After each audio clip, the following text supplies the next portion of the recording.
They say, somewhere deep in the forest, there is a market that does not trade in money, only time. And if you ever find it, you can buy more years of life, but you will never be the same again. Kalu had 3 days left to live. Not a guess, not a fear, a certainty. The healer had looked into his eyes and said nothing. That was how he knew.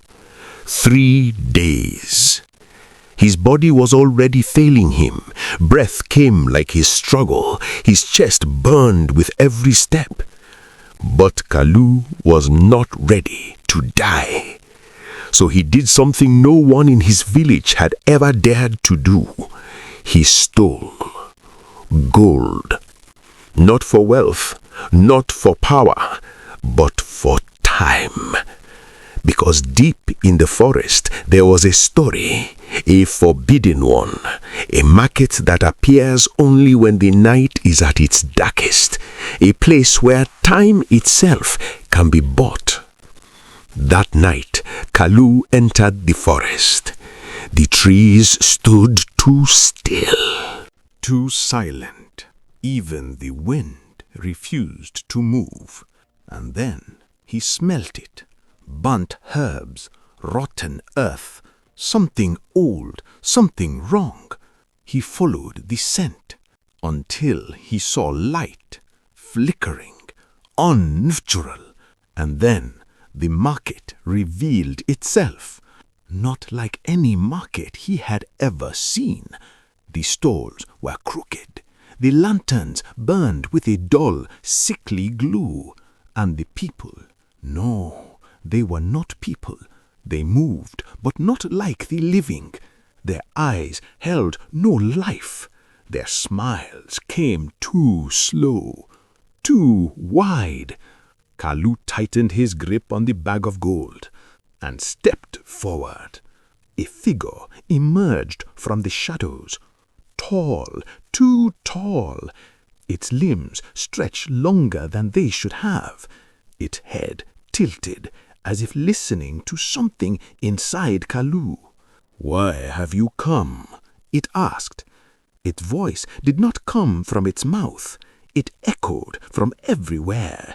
Kalu swallowed. "I want more time," he said. The figure smiled, not with lips, but with something deeper. It reached behind its stall and brought out a glass bottle.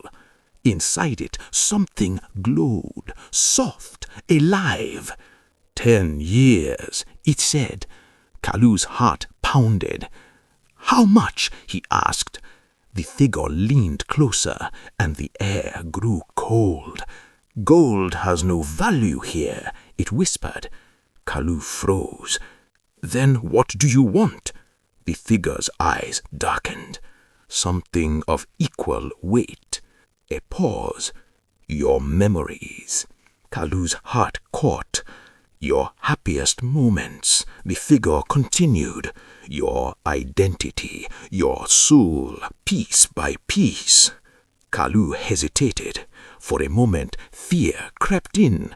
But then he remembered 3 days, just 3. "I agree," he said. The moment the words left his mouth, the word changed. The figure's hand touched his head, and suddenly Kalu screamed. Images flooded his mind, then vanished. His childhood gone. His mother's face gone. The first time he laughed gone. Ripped away and poured into the bottle. The light inside it grew brighter, stronger, alive. "Drink," the figure said. Kalu grabbed the bottle and drank. Instantly, his body surged with life. Pain disappeared. Strength returned. He stood taller, breathed deeper. He was alive again. But something felt off. Something important. He couldn't remember why he felt relief. Days passed. Kalu returned to the market again and again. Each time he traded more memories, more pieces of himself for more years, until one morning he woke up and felt nothing. No joy, no sadness, no fear, just silence.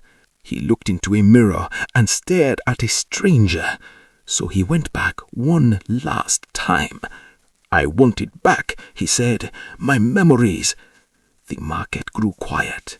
The figures turned toward him, slowly, too slowly, and then they laughed, a hollow sound.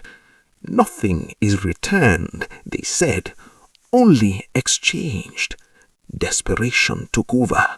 Kalu lunged for the bottles, but the moment he touched one, his body froze.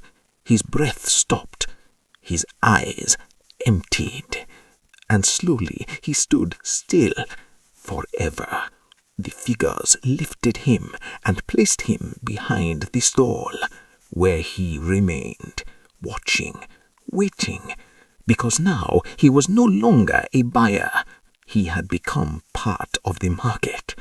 And somewhere deep in the forest, on a night with no moon, the market still appears, and it is still waiting for someone like you.